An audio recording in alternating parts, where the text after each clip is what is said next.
Facebook, vous l'aimez pour regarder les photos de vos amis. Vous l'adorez pour partager des vidéos de pandas tout mignons. Mais c'est aussi un formidable moyen pour s'informer. Quand vous postez un article sur la plateforme, beaucoup de monde est susceptible de le lire. Connecter le monde entier, c'est notre objectif et on y arrive année après année. En tout, plus d'1,4 milliard de personnes utilisent notre application. 1,4 milliard d'utilisateurs, une audience qui ne laisse pas indifférent. Dorénavant, pour les sites de presse, Facebook est devenu aussi stratégique que Google pour attirer les lecteurs. À la rédaction de 20 minutes, on l'a bien compris, on s'apprête à fêter le million de fans sur la page officielle. Donc le million, on passe demain alors? Demain soir ou jeudi matin. Bon, avant. Voilà. Et pour la toute nouvelle responsable des réseaux sociaux, c'est un enjeu majeur. Ça représente une part importante de notre trafic. Donc c'est autour de 15% sur le site et 50% sur le site mobile. Mais pour qu'un article marche, il faut respecter certaines règles dictées par un algorithme complexe, tenu secret défense par Facebook. Plus votre post est aimé, partagé, commenté, et plus il sera visible. Ça donne un petit peu une prime au gagnant, c'est-à-dire que plus un article est liké, plus il est mis en avant, plus il est mis en avant, plus il a de chances d'être liké. Donc vous avez un espèce de cercle vertueux qui se met en place.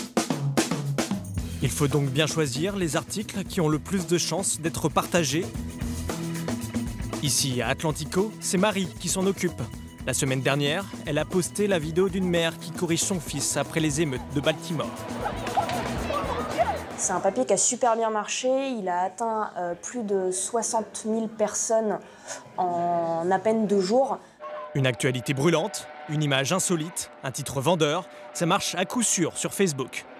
Les papiers qui touchent à l'émotion sont beaucoup plus facilement partagés, tournent beaucoup plus. Et c'est pas forcément parce que ce sont des contenus fun, des contenus drôles. Ça peut, comme je disais, parler de contenus très sérieux. Mais il faut vraiment que ça touche les gens.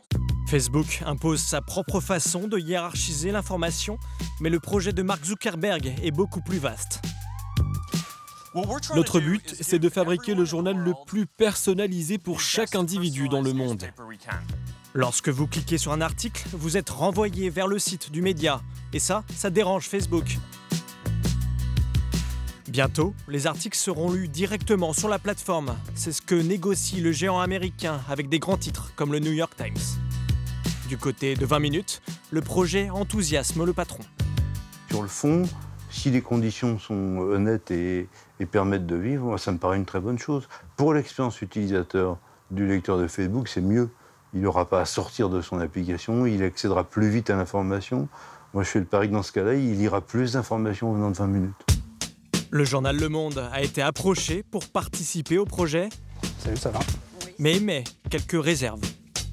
La ligne éditoriale du Monde n'est pas forcément de s'adapter à ce que les gens attendent, mais de proposer les informations qu'on estime importantes et intéressantes. Et c'est parfois à rebours de ce qui marche sur les réseaux sociaux. Et c'est parfois pas très viral. Il n'y a pas beaucoup d'émotions dans les informations qu'on présente, mais c'est important de les donner.